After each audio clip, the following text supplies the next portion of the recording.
The psychological state of the Union. If our current leader is any barometer of our mental health, we are in crazy town and on the verge of a nervous breakdown. The current state of the Union reflects how deeply traumatized we all are, individually and nationally. Some of it is simply the cognitive dissonance of being told something is true when it is explicitly not. And yes, we have been lied to by many presidents and government officials in the past, but never in such a blatant and contemptuous way. In other cases, the trauma comes from emotional, sexual, or financial anxiety or from religious and cultural brainwashing. My feeling is that many Trump supporters, no matter what economic bracket, are suffering from abuse by a father figure and have come to think it is normal, even as they hide and deny the problem. This is particularly true of children of alcoholics or the mentally ill, as it seems like home to them that their parental figure lies, cheats, womanizes, promises, berates, gaslights, and projects onto others their rage and inner weakness.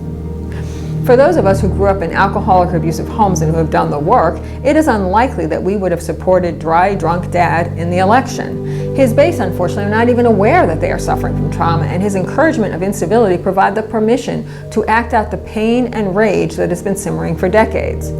The aforementioned basis is suffering from job displacement, lack of education and resources, financial distress, drug abuse, but without doing the work or naming the problem, patriarchy and capitalism, they are conveniently provided scapegoat targets to convulse upon. Awake or not, we are all being triggered now by Trump's erratic, irresponsible, and destructive behavior. And if you are feeling overwhelmed, it is probably a PTSD reaction. And even if you are labeled a snowflake, you are way farther along than those who do not even understand they are sick, i.e. the majority of the deplorables. And I don't want to leave out the large percentage of white, mostly Christian women who are the victims of abuse or denial, with the least of these cases simply being the upholding of the system of patriarchal rule. Just consider the hosts of voters who supported our president for economic reasons while discounting his racism, sexism, and xenophobia. When we hear he wouldn't do that in the face of actual evidence, the person is clearly in deep denial.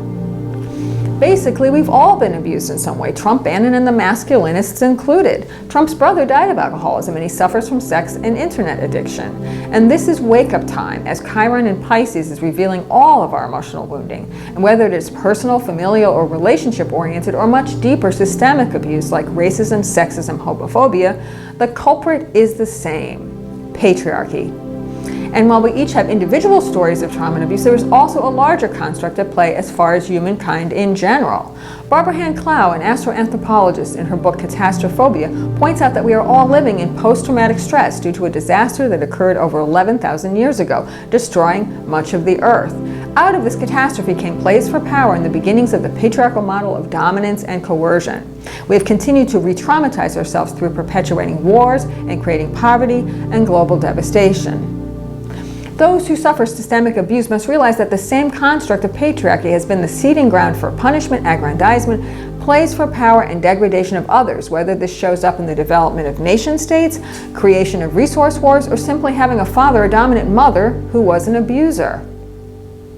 The fact is, this is the past and not our future, and we need to focus on those higher dreams and aspirations that will lift us out of lower vibrational thinking, which only works for the powers that be, who feed on fear, frustration, and negative energy.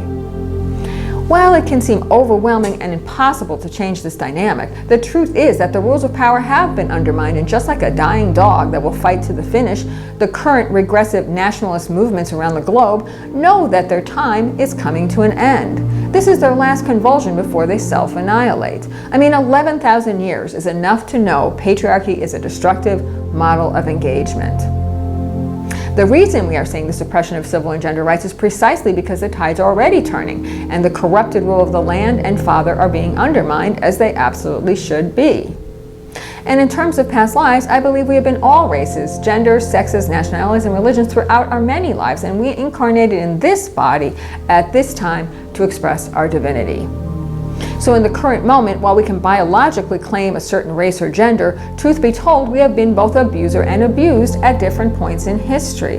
The system is the problem, and the dismantling of the system, particularly government, business, and religion, is our only hope and salvation, and the way to freedom. And enough is enough. The tactics of division keeps the many in turmoil and the few privileged in power. So it would behoove us not to infight and jostle for who has it the worst, Again, speaking on a metascale, not the microscale, where it is sadly clear that certain groups are more likely to be targeted and decimated in these times. Yet we are all one, and in this most general terms, we have all externalized our inner authority figure and must reclaim him or her for the madness to stop. Right now, greater light is coming to the earth, and those waking up are the harbingers of a more equal and harmonious planet. Any step in that direction is positive and should be embraced, not denigrated. In particular, indigos and their children, the crystals, will change the face of humankind for good. We are our brothers and sisters keepers, and those of us who are fortunate to have some emotional and psychological awareness need to be on the forefront of changing consciousness. Goddess is on our side, so feel the inspiration and be that light in the current patriarchal end of days. I'm Meta Astrologer Patrice Kamens.